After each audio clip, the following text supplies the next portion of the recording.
Dance is very special to us.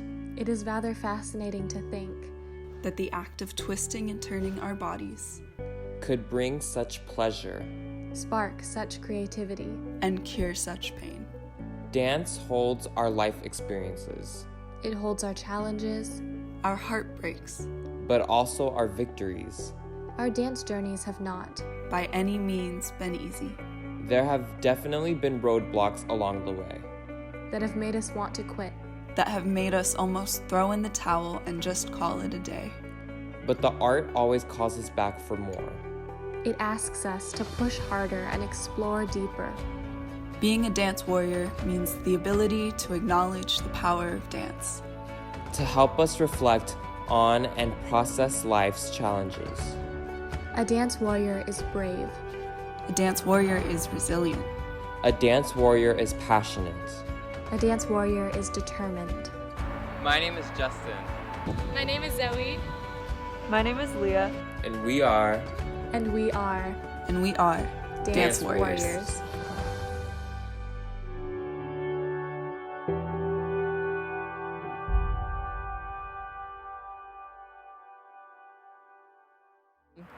Hi, my name is Justin, and welcome to the first episode of Dance Warriors.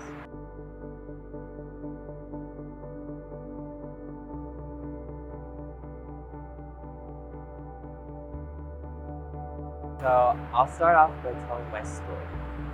So, ever since I was a little boy, I've always known that there was something different about me.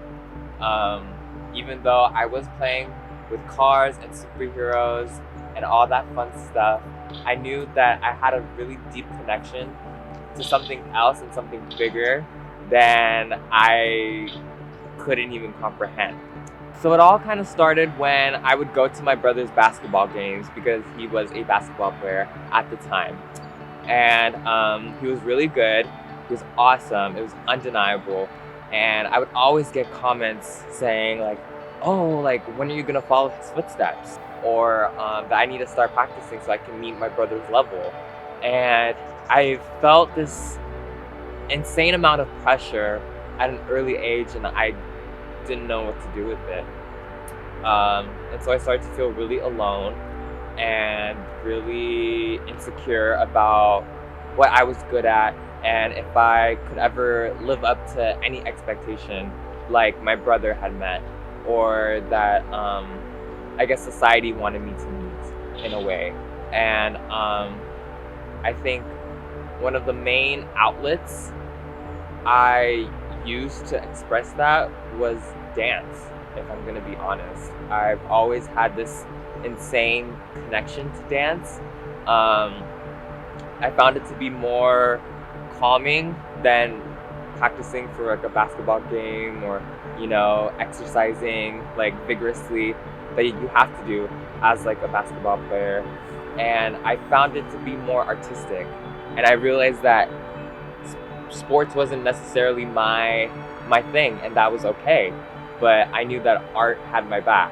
And I think delving deep into dance is what really helped me come to terms with my sexual orientation, actually. I found that the feminine kind of soft, you know, like moves and flow of dance is what really helped connect to my, I guess, feminine side. And it really allowed me to kind of dig deeper into that instead of trying to hide it and trying to feel ashamed about it. And it was because of dance that I'm now a proud, openly gay man. And I've really, you know, come to terms with it and truly accepted it. In a weird way, I guess I had to thank dance, honestly, for saving my life, truly.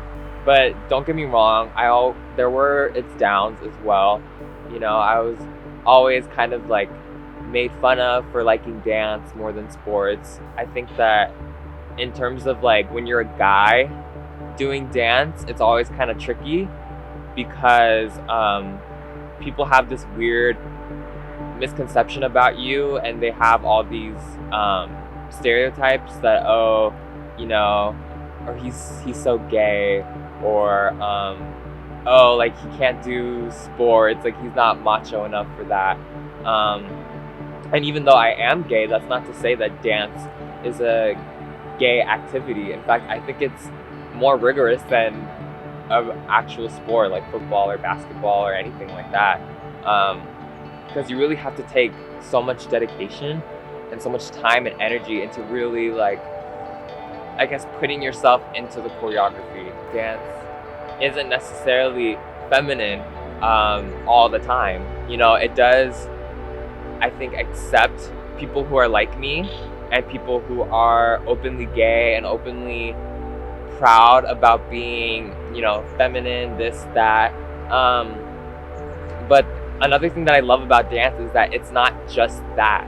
You know, like there's so many like masculine type of dances that honestly, like, I don't think some of these jocks could do or like could ever pull off, you know? I know a lot of people, like a lot of women, a lot of men, you know, love seeing that as well, you know? So I think over time, dance has been more accepting of like all different types of dancers. It is really nice to see, and it's good that we're changing and times are moving on, and we're kind of getting past these like pre-misconceptions that we're so used to relying on. And I think now, especially in 2020, we're kind of seeing people dive into their uniqueness in a really, really cool way. Honestly, like, it makes people like me so happy to see that, you know, like, I don't have, like, as a boy, that I don't have to be this all-star basketball player to be loved and to be respected, and that I could just be myself. I guess there's something like really comforting and really cool about that.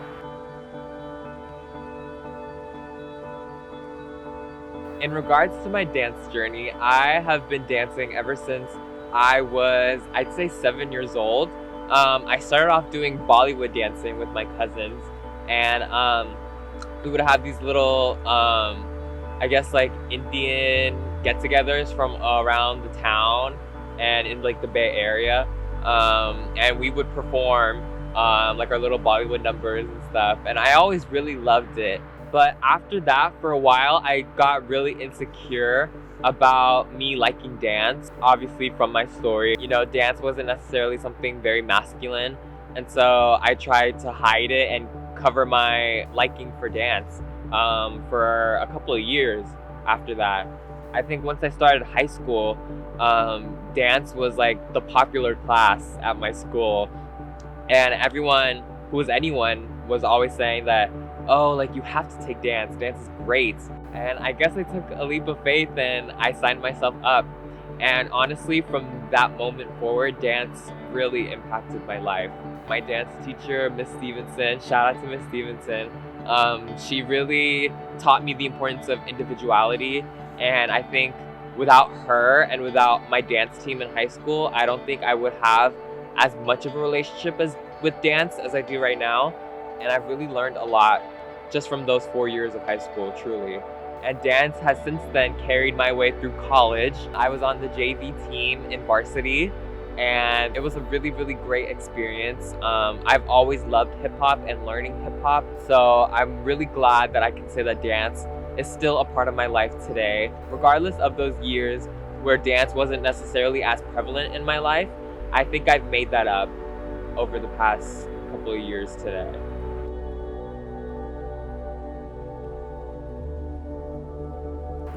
So now on to the choreography that I'm going to share with you guys today.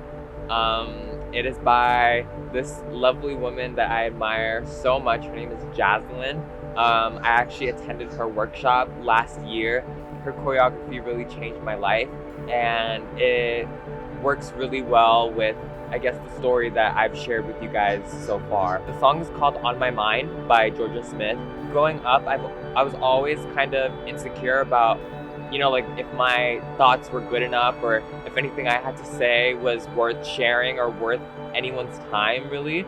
And I was always in my head about everything. And it was something that I always had like this inner dialogue with myself constantly. And over time, I've grown to really kind of silence that inner demon or that inner bug in my head trying to tell me one thing when it's really not. I think we all kind of know exactly what that feels like in some, different ways. And the song really just talks about, like, I don't want you on my mind, I don't need you in my mind anymore. I finally found the wrong that's in my head. I think growing up, it was something that I really needed. I wish I had that song to kind of really get me through what I was going through at the time. And without further ado, I hope you guys enjoy the choreography.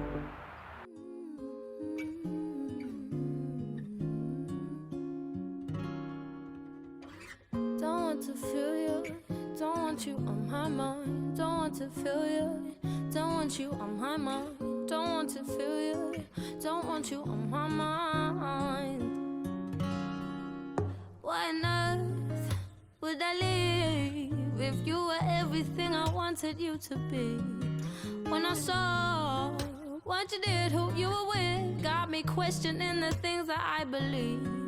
So I asked myself, do I let you go or do I keep you in the frame of my mind? Now I'm growing wise to your sugar-coated lies. Nothing sweet about my misery. I finally found what went wrong. I finally found the wrong in you. I finally found what went wrong.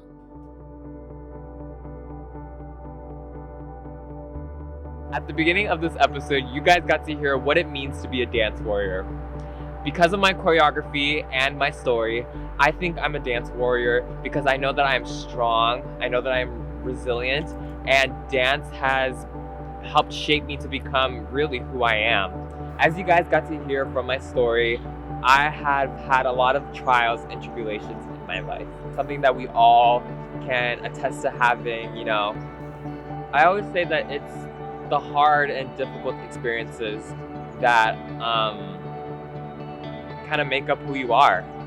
And dance really taught me that who I am is someone that is beautiful, who is strong, who is capable of achieving great things. And because of dance, I'm able to call myself a dance warrior.